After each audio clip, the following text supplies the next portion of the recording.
Don't forget the microphone. Microphone matters. I was up late last night, so today we're going to have an Ask Me Anything, which basically means... let's see.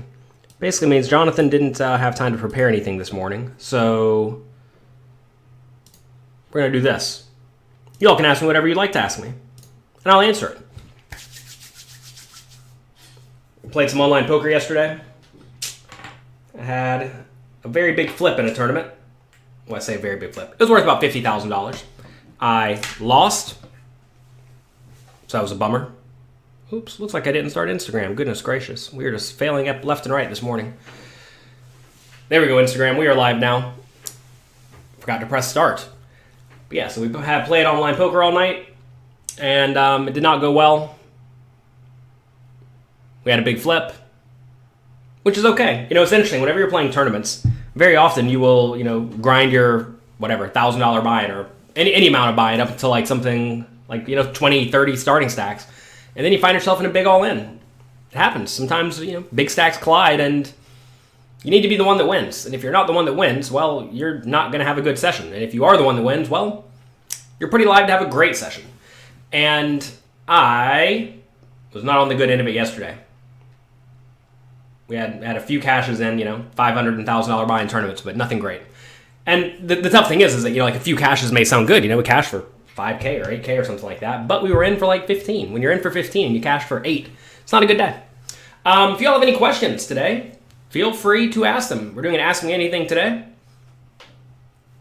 because I did not have time to prepare anything to talk about. Also, if you have any ideas, concepts, etc. for things that we can talk about, feel free to send them in. Nancy, good morning. You love the Hard Rock Trophy. Yeah, that was a good one. I was playing I think it was a $2,000 turbo tournament, something like that. And I built a big stack, lost a big pot, ace queen to ace king to bust. I re-entered with something like 15 big blinds, immediately got put in the big blind with the ante, then took the small blind, and I was down to 12 big blinds. I was kind of bummed. But then I won every hand after that, so that was good. How do you keep yourself positive during a long downswing? Realize that long downswings happen. Why would you be unhappy if you know something is likely to happen? It's important to recognize and understand the standard swings of the game, and if you are not prepared for that and you don't understand that and you don't know what is going to occur, you're going to be surprised whenever you have downswings. But if you understand what is possible, then you won't worry about it. I've been watching poker coaching coach Michael Acevedo's stream. He streams in Spanish, so if you enjoy speaking Spanish, you'll love it. And like the last month, he's had a final table every single Sunday in some tournament, but he gets to the final table and then he loses. Usually just in some standard common flip, and it's happened every single week, every Sunday. Last week, I think he took like 30th in the Sunday Million out of whatever it was, 30,000 people. He's on day 2 of the Sunday Million again this week, right? Making very deep runs, but just not winning the hands very, very deep in the tournament, and that happens. Like yesterday, I think he was second out of like 20 people in a $300 tournament on Party Poker, and then just didn't win. What do you think about GG Poker? I think it's a fine site. I don't know. Seems like a good, legitimate poker site to as far as I can tell. Do you have a list of live streams I have commentated? I do not, unfortunately.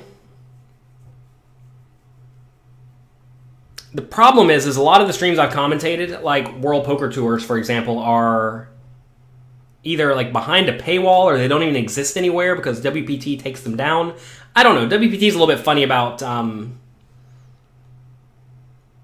what's it called? Intellectual property. They don't necessarily want you using their name. They don't want you promoting them. They don't want you sharing the work that you've done for them, et cetera, et cetera. And I don't have a list of any of that stuff. I probably should, though. That would make logical sense, but I do not.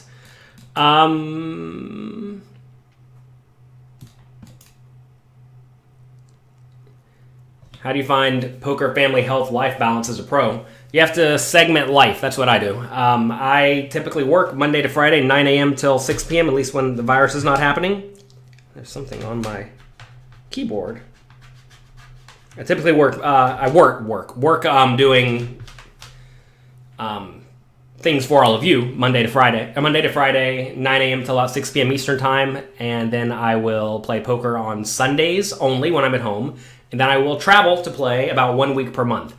I am definitely not the stereotypical poker player at this point in life because, I have a family, right? And I prioritize the family over playing a game. And in terms of health, life, I don't have much of a life. Most of my life involves hanging out with my kids, hanging out with my wife, and making content for all of you. That is my life. I devote my life to all of you. That's why you all gave me this award back here, Poker Personality of the Year. Thank you for all that. Thanks for voting. But I try to very clearly segment things such that, like, when I'm at a poker tournament, I am playing the poker tournament.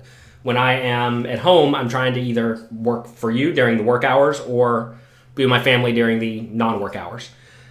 Is the World Series happening this year? I don't know. I'm not in charge of the World Series. I definitely don't think it's going to happen at the scheduled date. It's supposed to start in like a month, right? What's the best way to play small pocket pairs where there's a pre-flop raise? You're three away from the button early in the tournament, and you have an average stack. Well, average stack is very relevant, right? Like, is average stack 15 big blinds or is average stack 75 big blinds? I would just always raise it when it folds to me. Unless you're in very early position. Early position, you can fold the small pairs, but raising's fine. Raise the small pairs. If you get like 4 callers, then you check fold and you miss, right? Easy game.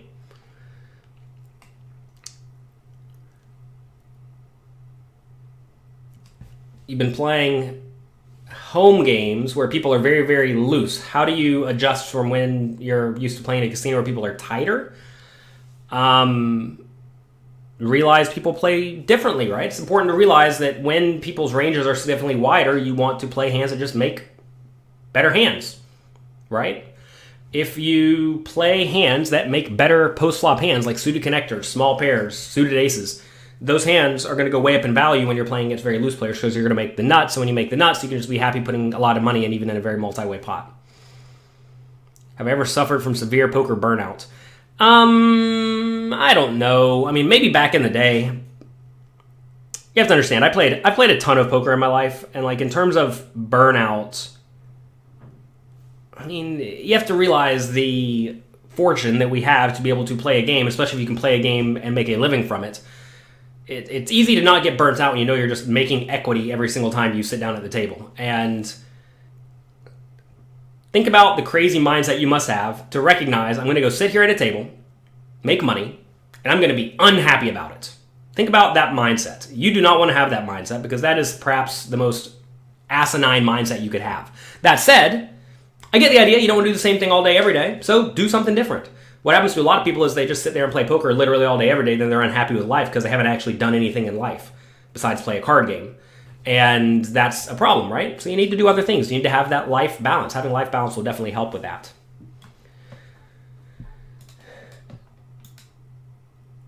When you follow the pre-flop charts and raise as a bluff and get called, should you continue to bluff? Well, check out pokercoaching.com. There we have tons of challenges. We explain how to play every hand in your range after the flop.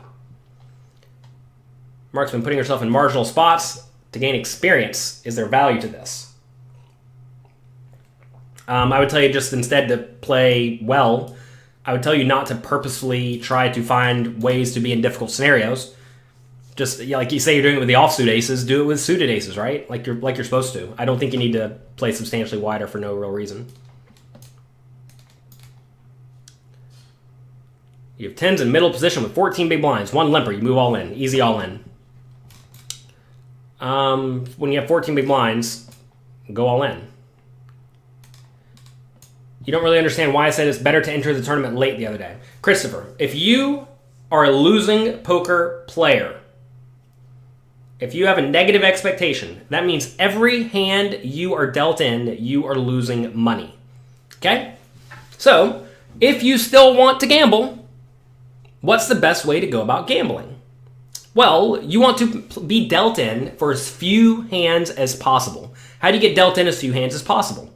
Well, you buy in at the absolute last second. If you buy in at the last second, you're going to play way fewer hands. Take a live 5-day long tournament, right? If you buy in on halfway in the middle of day 2, like some of these tournaments allow you to do, you've essentially skipped a third of the tournament, which means you're going to lose less money. So if you think you're a losing player, you should be buying in late basically every time. In theory. Of course, no one wants to do that. No one thinks they're a losing player. But buying in late is probably not as bad as people may think it is. And if anything, it could be good. There was a article written by Kenny Hallert, who's done a lot of study on this. And he thinks that if you buy in last second with something like, I think like 30% of the field remaining in some of the online tournaments where you can buy them like 10 big blinds, he thinks they actually have something like 15% ROI because you get in the money very frequently. You just have to win 2 flips, right? And if you're 25% to win 2 flips, well, 25% cash rate's incredibly high. Obviously, you aren't going to win the tournament nearly as often, but you will have a decent ROI, like a small ROI because of that. Make sure you can beat the rake. Make sure you play a shallow stack very well, though. When you open jacks and get 3-bet, do you flat call? Well, I'm certainly not folding. Do you think fitness plays a significant role in poker success? Not significant. I would say that you want to make sure your brain's working well and your body's working well, though.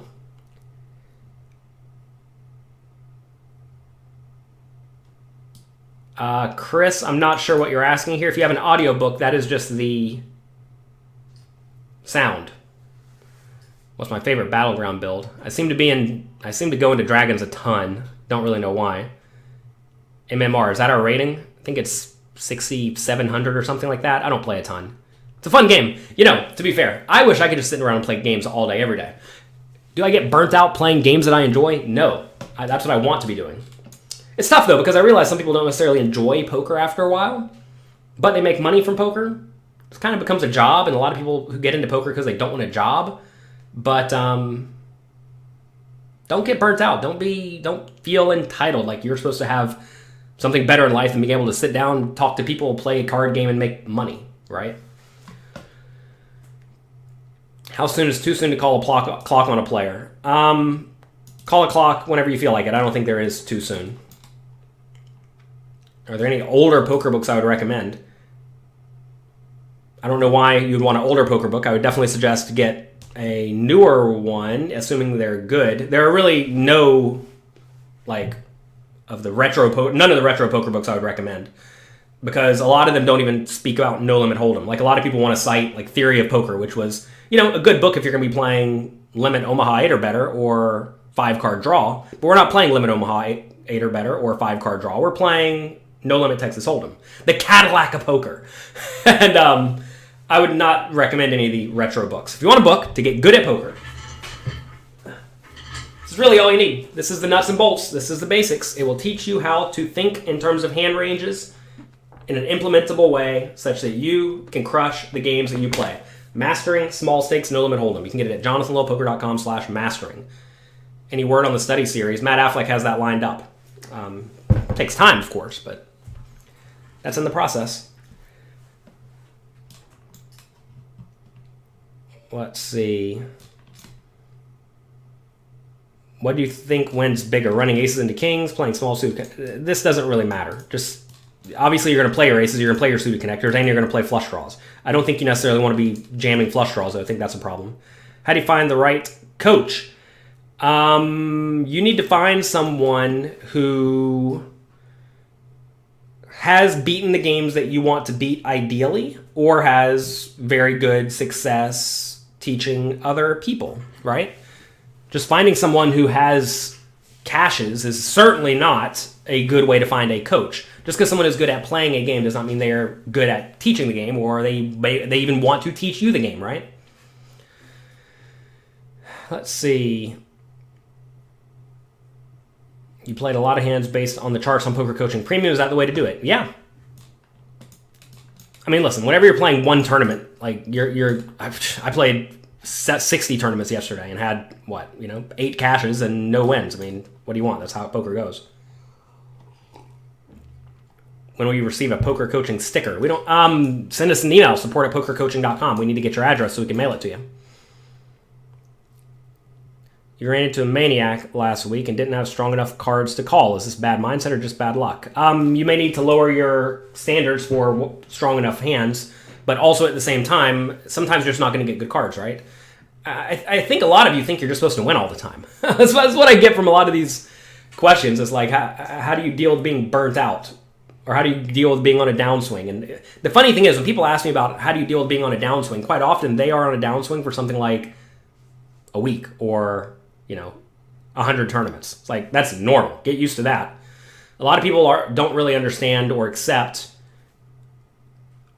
standard variance, and they don't realize that is likely what is going to be happening.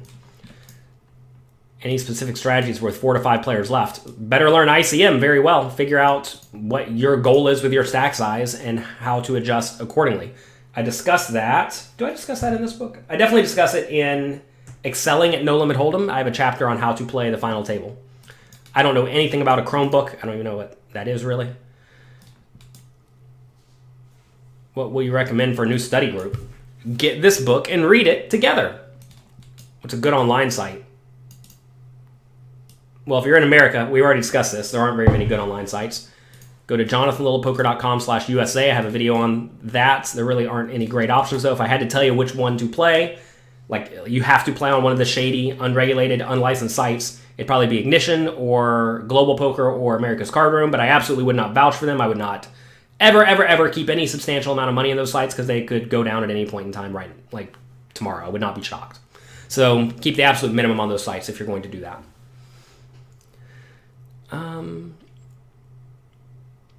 You played 20,000 hands at 100 no limit, winning 4 big blinds per 100. What you're making right now is not enough, and you're wondering when and how you should decide to move up. Well, 4 per 100 is not a huge win rate. So I would tell you probably need to get better at poker and get a higher win rate. Like try to get more like 6, 7 big blinds per 100, and then move up. That said, maybe you should just try to move up already and see what happens, right? I mean, it's nice to know that you can move back down and play 100 no limit and make the money. But when you say what you're winning now is not enough, you mean like for bills or something? If you mean for bills, I would tell you you're in kind of a bad spot because like if you have to play poker to make money, but you can't make much money from poker, that's when you have to look for something else to do, realistically, right? This is a weird thought process. Like whenever you're playing small stakes games, you should not be playing the small stakes games, at least in my mind, with the idea that I'm going to play this game and try like cash out everything I win to pay my bills. You want to get a very big win rate to the point that you can cash out a third of that money to pay all of your bills and have a ton more. You disagree with my losing as few hands as possible. Obviously, losing players want to get entertainment in return and thus maximize that return and buy in early. Murray, this is not the question that was asked. If you care about money, you have to understand, whenever I present my discussions to all of you, I presume you care about winning money or losing the least amount of money as possible. I don't presume that you are out there trying to give your money away and lose all of your money. If you're trying to lose all of your money very quickly, take it all, buy into high stakes games and lose it, right? I mean, do whatever you want. It's easy to give away the money. I'm trying to teach all of you to win money. I don't know if I made that clear. I have a website, pokercoaching.com. We are coaching you to win more money from poker, not win less money from poker. We're trying to get you to win, not lose. So if you're playing for fun and you want to go sit at a table for a while and play a card game, yeah, buy in early. Goof around, have a party, right? Get drunk, smoke a cigar. Have a giant steak and a sweet potato. Do whatever you want, right? But yeah, if you want entertainment, there's a lot of ways to get entertainment that are a whole lot cheaper than playing poker. Mark, if you have questions, send us emails. Do I have a link to our Michael Acevedo streams? Just Google Michael Acevedo Twitter, and he posts about it on Twitter. Are we talking about Hearthstone? No, we're talking about poker today. We talked about Hearthstone for about 5 seconds. I enjoy Hearthstone's Battleground. It's fun. Is solid poker enough in the last 2 to 3 tables? It depends on what solid poker means. Are you following the fundamentally sound GTO charts at pokercoaching.com? If you are, then you'll probably be fine. How do you get tickets to free rolls? I have no clue how you get tickets to free rolls, man. Is it a good time to invest in crypto? It's very important to realize I'm not a cryptocurrency investor. I have some money in crypto, but I certainly would not say that I'm a professional at such things. I was told long time ago, let's say a long time ago, 2 or 3 years ago, by one of my good friends who I actually think does know what he's talking about. He said, if you can ever get in Bitcoin again at about 3,500, load up. So that's what I'm going to do. If it ever gets down to 3,500, I'm going to load up. It got close. It got down to like 4K at one point recently. I mean, this was like a year ago, it got down to like 4K or whatever it was. And I almost pulled the trigger, but I didn't because I was waiting for the magic 3,500. But didn't get to 3,500. That's okay. Can I make a video on double or nothing sit and goes? I am not a double or nothing sit and go pro. You have to realize, I make videos on things that I know about. I don't know double or nothing sit and goes because the game is basically dead. It's important to realize, I am not trying to teach you all to play games that do not have much of a future. Whenever you are learning a game with the idea that I'm going to try to play this game and better my life substantially through the winnings I'm going to make from it, you need to make sure you're playing a game that has a very obvious future. Double or Nothing Sit and Goes were great for about 3 months when they were first launched, 6, 8, 10 years ago. And then they died. They were just like unbeatable. At least at the high stakes, right? And that's all I really care about. Can you win money at the medium and high stakes? And if you can't win money at the medium and high stakes, it essentially means the game's not worth playing. And if it's not worth playing, it's not worth learning, in my opinion. Again, if you're playing because you like the game, that's very different. But again, I'm trying to teach you all to make substantial money from poker, which implies I'm devoting my time into learning games that I think have a future. And at this point in time, it's no limit hold'em tournaments and cash games. Unfortunately, that's what it's been for the longest time. And also, just by looking at what's happening in the poker world, it's clear that that is the case. I thought about 10 years ago, Pot Limit Omaha might catch on, but it didn't really. A lot of people now think short deck hold'em may catch on. I don't really think it is. But that's that. Am I reading anything interesting? I wish I had time to read. When I had kids, I kind of stopped reading. You can get all of my ebooks on Amazon. That is correct. What's the process for paying taxes after a big win? Depends on your situation. You can write off your losses, so make sure you keep track of your losses. If you're not a professional, you cannot write off expenses, though. What's your definition of medium and high stakes? I mean, look, in reality, let's think about this, right? Say you actually want to make substantial money from poker. What is substantial money? That's really the question, right? Or would you be happy making $20 an hour from poker for the rest of your life? Ask yourself that.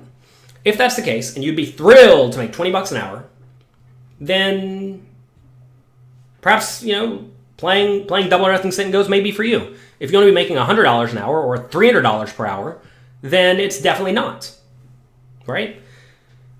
Pretty much every game you can find online, if it's beatable, which may or may not even be beatable, but if it is a beatable game, you can probably make $10 an hour playing it. But I'm not trying to teach you all to devote years of your life to learn to make $10 an hour. That doesn't seem like a good idea to me. Let's see. Should you read? You already read. What's that book called? Modern Poker Theory. Should you read Mastering as well? I think you should. They're different. They're different books. Let's see.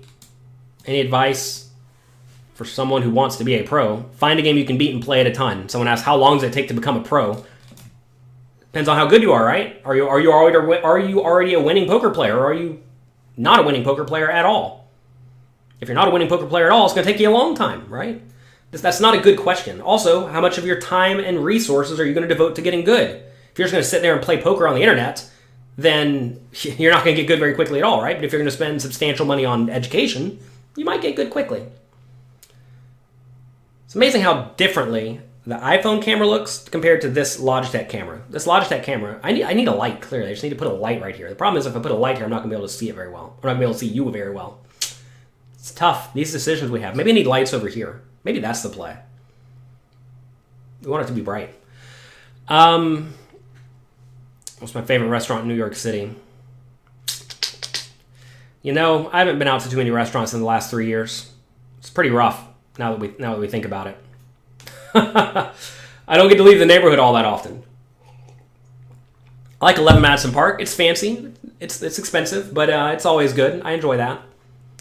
There used to be a place called Anissa, but it closed, I think. If Anissa's still open, Anissa's a good one. I think there's another one called Le Artusi. That's a good one.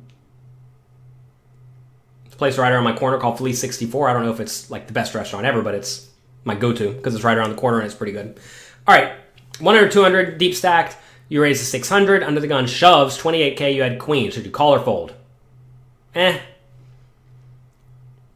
I don't know. What's your opponent doing? Seems like an easy fold to me, though. You raise under the gun, guy rips in for infinite. If he's not doing that on a regular basis, just fold.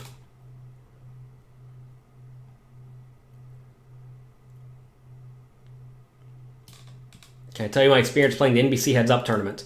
Well, I was going to go play Heads Up. I had played a bunch of $500 and $1,000 buy-in Heads Up games in the past, online. So I already had a decent amount of Heads Up experience, so I figured I'd be fine enough against the field.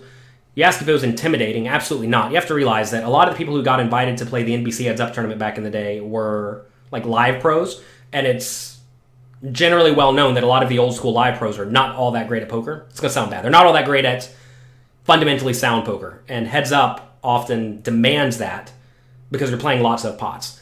Also, a lot of the old school live players are just kind of a little bit tight, and they're good with stuff like table talk, but if you completely take that away from them, they have nothing to... It takes away a lot of their skills, right? So there are ways to negate the old school live pros skills very, very easily if you just do them, and I know how to do that. So I hired a coach. I hired a guy named Chris Warren, who was not the biggest winning Heads Up player or anything like that, but he essentially would play $100 sit and goes. He was a good, solid player. What are you doing? What are you doing, Amy? I'm so confused. Did I ruin your trick? Amy was going to do a surprise. I'm sorry I ruined it. Everyone has to see Amy now. I wasn't going to do a surprise. What were you going to do? I didn't want to be on camera. Oh, Amy doesn't want to be on camera today. That's okay. Sorry, Amy. The multiple times I went like this. You're just like... Amy's right down here. I hired a coach. I studied a lot. And I got good at Heads Up, right? I mean, that's really the gist of it. Amy, I love you. Love you. I'm sorry for not understanding what you say and do.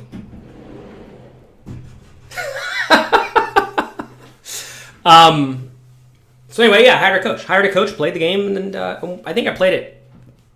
Did I play it 2 years? I don't know. It took like 8th one time, I think.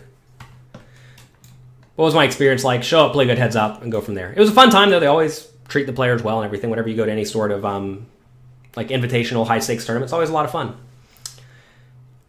You know, I think a lot of people get in their own heads, right? Like, something I hear a lot of people say is, oh, I just want to get a chance to play the big tournament or something like that. But in reality, like, playing doesn't really do much. You want to win in the big tournament, right? You want to get in there and you want to actually have a good chance to succeed. And the idea of I just want the experience of playing doesn't really do a whole lot for me. If I play and I'm just going to get crushed, that's terrible, right? That's like the worst thing I could do because I'm going to lose money. I'm going to look bad to the poker playing public, and losing is not a fun experience to me. So whenever I'm going to go do anything, I study a lot, study whatever I'm going to go do, try to get good at it, try to get a lot of experience, which, you know, I played tons of Heads Up online. And, you know, I'm certainly not the best Heads Up player in the world, but I definitely felt I had an edge in that tournament. Plus, I added money to the prize pool. So, I mean, if you're going to add money to the prize pool and let me play against a field with some celebrities and mostly old school live pros, I mean, sign me up. I'll play all day, every day. Even not as the best player in the world. 11 big blinds per 100 over 50K hands. Should you be happy? Well, oh, you feel very happy. Should you be? Yeah, that's a solid win rate. I'd tell you to move up. It's King 7 soon, the small blind to shove. Go to pokercoaching.com, look at the charts. All right. You have a favorite type of tournament? I mean, I like slower tournaments. Kind of like I told you, if you think you are at a disadvantage, you should buy in late. If you think you have an advantage, you should buy in early. And you should play in tournaments that take forever. If you look at a lot of these trophies behind me, the vast majority of them are in long, slow tournaments. Not all of them, but a lot of them are. And if you have an edge, that edge essentially compounds over time. But you have to be able to have a lot of time, right? Which is why edges are smaller in turbo games compared to non-turbo games. What's my opinion on 180-person sit and goes? They're basically like tournaments. I mean, 180-person sit and goes is essentially a tournament. There's not a whole lot different from those two things. That said, I do imagine there are like good regulars in those games who know how to play them decently well, right? But I think 180-person sit and goes are basically like tournaments. What is the study material progression to understand my class video analysis on my channel? Go to pokercoaching.com. Go through all of the challenges. Start at the oldest and work your way forward, and you will be strong enough to make good use of what Michael is producing. Michael's stuff is very, very high level.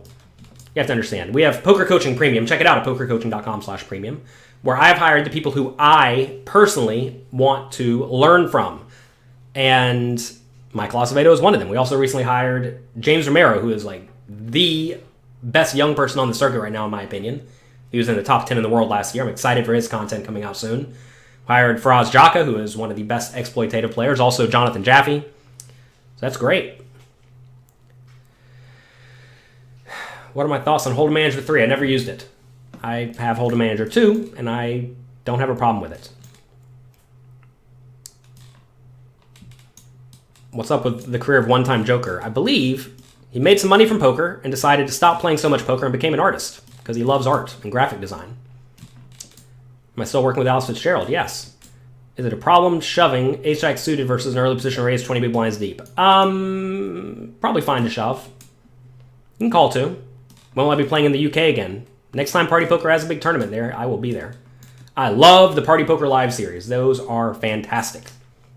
If you ever decide to go play a live tournament and you want to make a vacation out of it and have a great experience, check out the Party Poker Live series. They are great.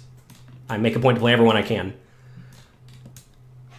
How do you play heads-up poker? We're not going to go into how to play heads-up poker. I'm definitely generally not passive, though. Being passive is not so great. Just try to play good, fundamentally sound poker, right?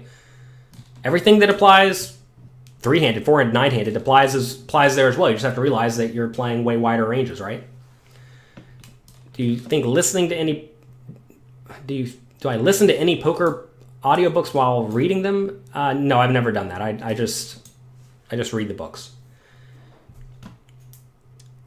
You compare win rates live to online. Win rates online are definitely way smaller than they are live. Like live, you can win 10 big blinds per hour. That's thought to be a pretty solid win rate, which is 10 big blinds per 35 hands, per 33 hands. That means you're winning 30 big blinds per 100 hands. Think about that win rate, right? 30 big blinds per 100, which is a ton.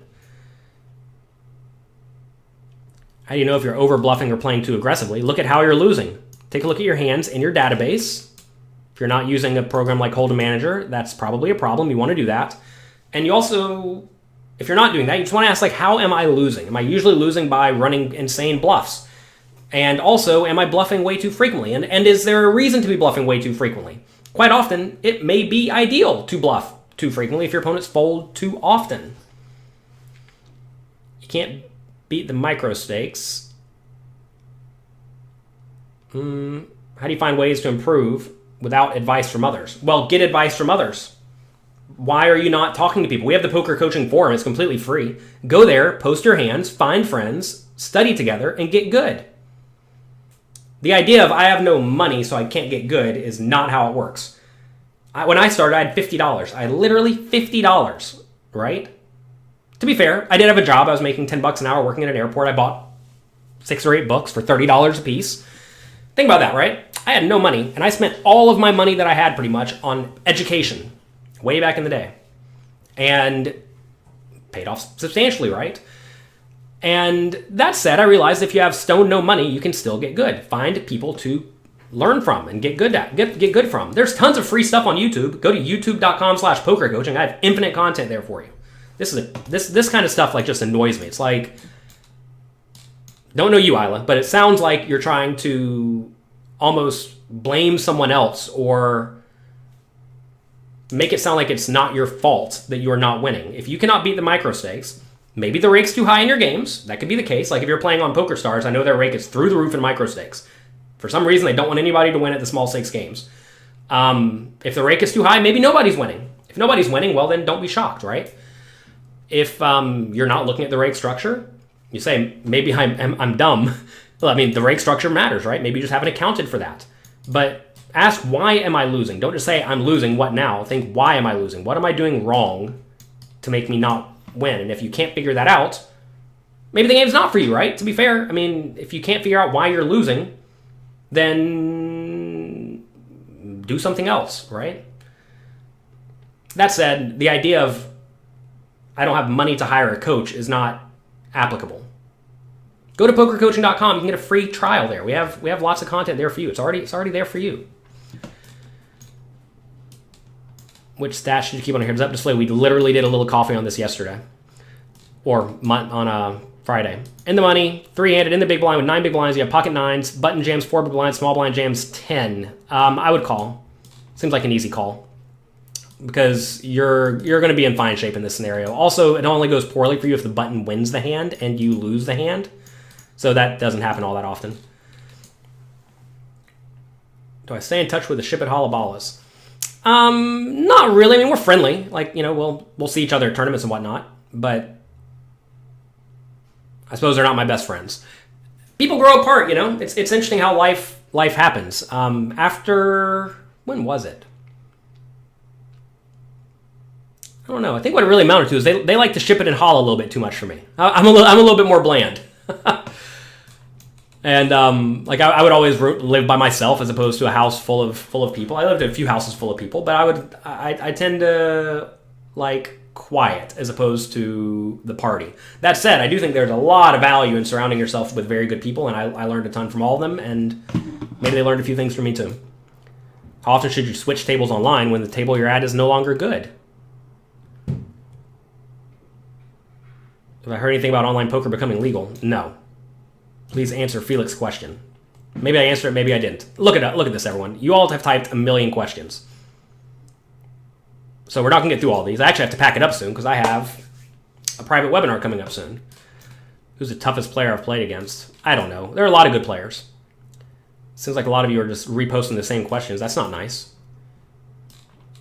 How do you multi-stream and be on Instagram at the same time too? Here's Instagram right here. This is Instagram right here on this phone. And I have the camera right here going to Twitch, YouTube, etc., etc., etc. There's a program called Restream.io, Evan Jarvis. Check that out. I can help you figure it out if you need help with it, but it's easy. It's a program called Restream.io. I think it costs like $20 a month or something. Okay. Are you going to play poker on stream? No. We don't have time for that. I wish I had time to play poker on stream. If you have time to play poker on stream, I'm envious. Unfortunately, that's not in the cards for me at this point in life. Which is more profitable in general, cash tournaments or sit and goes? Depends. What's the win rate in each? I would tell you that cash games are probably going to be the most profitable long term at the highest stakes. That's probably where you will make the most money consistently, and consistently is very important. If you were here at the start of the show, a lot of you all were complaining about bad runs and getting unlucky and all this stuff. But cash games will alleviate a lot of that if you're playing in games where you have a big edge. How do you transition online? Wait, how do you transition from online play to from one table to multiple tables? Play tiny stakes. Tiny stakes, and realize you're not playing to win money. You're playing to get experience playing lots of tables at a time. And eventually, that will just become second nature. So if you're normally playing one table, play 2 and play 1/10 of the stakes that you're used to. Once you're fine at playing 2, play 4. Then play 5, then 6, and 7, then 18, then 24, right? I think yesterday at one point I had 22 tables up. And it was funny, towards the end of the day, every hour I'd come out and my wife would ask, did we lose more or less than half of our tables? Because towards the end of the day, that's usually how it goes down. You lose about half your tables every hour. But get experience. That's the answer to a lot of these things, is get experience, especially for things pertaining to dexterity. Would you suggest playing heads-up sit and goes? Not to make substantial money. Read a little here. Good morning, Mother. How are you? Maybe this restream program's like reposting everything that you all are typing. I'm kind of confused today, because I'm seeing a lot of the exact same questions. Lou Fleep says, you're learning Spanish with Michael Acevedo watching a stream. That's fantastic. It's difficult to focus on bet sizes, patterns, etc. What do I focus on when I'm playing multiple tables? I'm focusing on my heads-up display, and I'm focusing on playing fundamentally sound. I definitely am not making any sort of very specific reads. When you say win rate, are you referring to in the money percentage or ROI? Return on investment. In the money percentage doesn't really matter all that much. What matters is how much do you win on average whenever you play. Cashing doesn't really matter all that much. you enjoy any other card games in a competitive aspect? I mean, I like Magic the Gathering and I like Hearthstone. I have played a ton of Magic the Gathering. I guess you'd call it competitively. But again, that is not in the cards for me because we have 2 kids. When you have 2 kids, turns out you got to take care of your kids, and that takes a lot of time. What's the proper etiquette for tipping in both cash and tournaments? Tournaments force you to tip. Someone said the other day, made me very annoyed, that they thought that Fedor Holtz was cheap because he won some tournament and didn't tip anything. Then they didn't realize that he actually tipped 3% because the casino forced him to tip 3%. Whenever you play a tournament, a live tournament, the vast majority of them take a 3% tip out of the prize pool. So if you win $1 million, you tip the dealers $30,000. I think Fedor cashed for let's say $20 million that year. That means he gave the dealers, what is it? Can't even do math. Let's get out the calculator. Somebody can do it for me. What's, is it 30 times 20? That's $60 million, or $600,000. Yeah, $600,000 he tipped the dealers, and they were complaining about this. So if you play a poker tournament and you win, you should not feel obligated to tip because the casino already took the tip. They already took the tip. In cash games, that's a tough one because let's do some very quick math. Let's say at a 1-2 game, you win 10 big blinds per hour, $20 an hour. But let's say you win 5 hands an hour and you tip $1 each time. Well, now you're winning $15 an hour. That means you just gave away 25% of your income to the dealers. That's tough. That is very, very, very, very tough because can you justify giving away 25% of your income? And I think the answer is no. So you have to be a little bit tight when it comes to tipping when you're playing the smallest stakes games. What if you're actually not a good player? What if you actually only win $10 per hour or $5 per hour? Now you're giving away all of your money or half of your money. And that's rough. That's rough. Is there a way to set up notifications for when I go live? There definitely is on Twitch, and I believe there is on YouTube. So definitely do that. But yeah, tipping is a tough thing, especially when you're playing the smallest stakes, because really you're not making a whole lot of money. And when you're tipping away a third of your money or something like that, good luck, right? You change your range if there's no small blind. A little bit. Realistically, not really. Side lighting goes far. Yeah, I should get some side lighting. I should probably just get 2 lights on either side, right? They probably don't have to be anything fancy. You can just plug them in and turn them on whenever we're doing this. Yeah, I should do that. Don't be lazy, Jonathan. Get some side lights. Did I win a car from Tom Dwan? He was backing me, and we had to call it a bet where I think if I cashed for more than, what was it? $1 million in a year? I think it was $1 million in a year. He'd buy me a car worth up to $60K. And I did. That was good. It was a Lexus ISF, the first year they came out. It was a very nice car. I don't have it anymore, though, because, again, it's not in the cards. Cars are not in the cards. You see live poker recovering anytime this year. I don't know. I'm not a virologist or an event planner, so I don't really know. Is Dale Negreanu likable? Yes, I like Dale Negreanu. Only 42 likes. Hit the like button, everyone. What's my honest opinion on the movie Rounders? I have not diligently studied the movie Rounders, so I can't really tell you. I thought it was a good, solid movie, though. I enjoyed it. Is it hard to find backers? It's hard to find backers if you're not a good poker player. If you're a good poker player, it's easy. If you have a substantial win rate and you have good results, it's easy to find a backer. For example, whenever I go to play $25,000 buy-in tournaments, I'm not properly bankrolled with a $5 million bankroll. So I need to sell some action, right? So I have good results. I have a few friends I can send a text message to, and I'll be backed in about 5 minutes, right? But that's because we have good results and we have a good network. If you have no results and no network, turns out you're gonna have a pretty tough time getting backed. That said, I don't think the goal is to get backed. If you think the goal is to get backed, you're approaching the game wrong. The goal should be to win money such that you don't ever need to be backed. The only time in my mind you realistically need to be backed is when the buy-ins start to go exponential, which actually happens at the higher stakes games, right? Because now a lot of the tournaments are like $1,000 games, $2,500 games, $3,500 games, $5,000 games, 25,000, 100,000. So it goes from double, double, double to quadruple to then a million, right? Quadruple, quadruple, quadruple. And it's hard to accumulate the bankroll when the buy-ins go exponential, but fortunately, you never need to deal with that until you get to the very, very high stakes. Because at the small stakes, the buy-ins just basically double. Like, if you go online, you can find buy-ins from $1, $2, $5, $10, $20, right? It's a very, very nice progression. How do you determine if you're beating if you're beating mistakes? What's a good ROI? I don't know. Depends on the game, right? Oh, goodness. Let's see. You remember playing in Foxwoods? Yes, I remember playing in Foxwoods. I won a World Poker Tour tournament. It's that trophy right back there with the globe. I have to get going soon. Before I took poker seriously, was I losing a lot? No, I took poker seriously right off the bat. I do not do anything for fun. I don't do a whole lot with the idea of I'm going to go play and lose for fun. I don't goof off, and maybe that's just probably a mindset that I naturally have. But it's important to realize there are 3 types of game players, and you have to figure out which one you are. And if you're not the one that actually cares about winning, that's a problem, and you need to change it if you are going to play a game where you need to win. And the 3 types of game players are players who play for social interactions, which is most game players.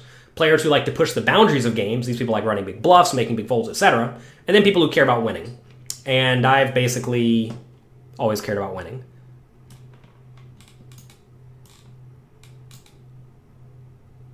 Let's see.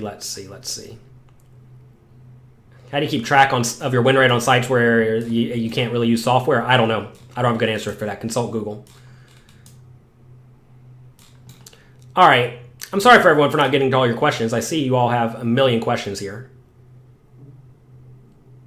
Maybe we'll do this again. I knew you all wanted to do an Ask Me Anything. Didn't know you were going to flood me with questions. I appreciate it. My mom says I've always been very serious-minded, no messing around. Don't do a whole lot of messing around. It's not time for that. You love my book about tournaments. Would I recommend another one? Here it is. Mastering Small Stakes Middle Limit Hold'em. This is it.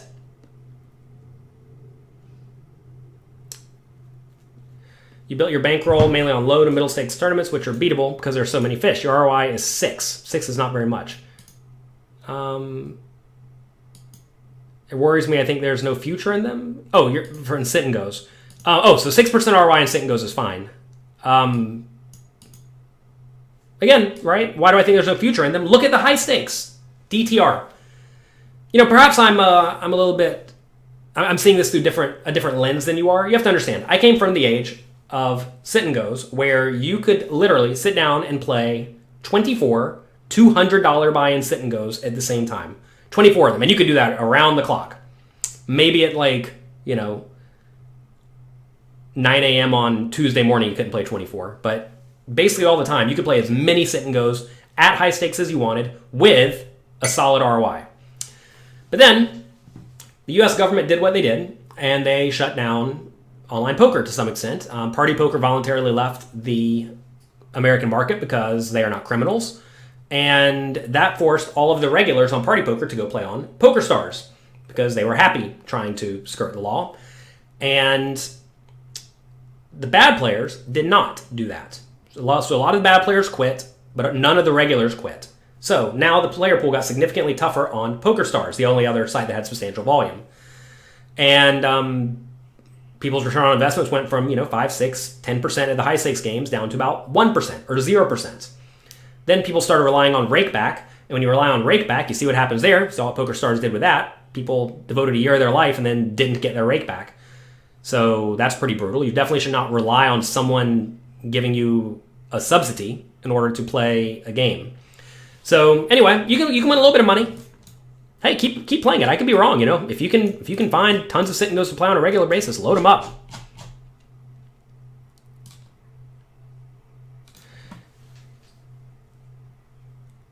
All right, I have to get going now. You guys are all winning players. Can someone stake you? LOL. Yeah. Everybody's wanting to get staked. Everybody's looking for a handout. I hate to break it to you, but you don't get very far in life by asking for handouts and looking for handouts. You get far in life by adding value. It's vitally important that you find ways to help other people, and then in turn, they will help all of you. Right? I mean, look at this. I wake up all morning, every morning, and do this show for all of you, and you all have rewarded me immensely. You gave me this award back here for Poker Personality of the Year. I appreciate it, right? And when you do work for others, they will give back to you in return. If you just ask for things and take things, well, people are going to get very tired of giving to you very quickly, right? As Kevin says, do something nice for someone today. That is exactly right. Do something nice for someone. Add substantial value to everyone you come in contact with. Then people are going to like you and they're going to want to work with you. And if they want to work with you, then who knows where things go, right? You never know. Actually, I have a charity initiative I'm having a call about today. And it started off a rather small thing, but now it's going to be a substantial thing. And I mean, I don't want to spoil it. We're not going to get there. We're not going to spoil it for all of you. We'll talk about it over the next week, I'm sure. But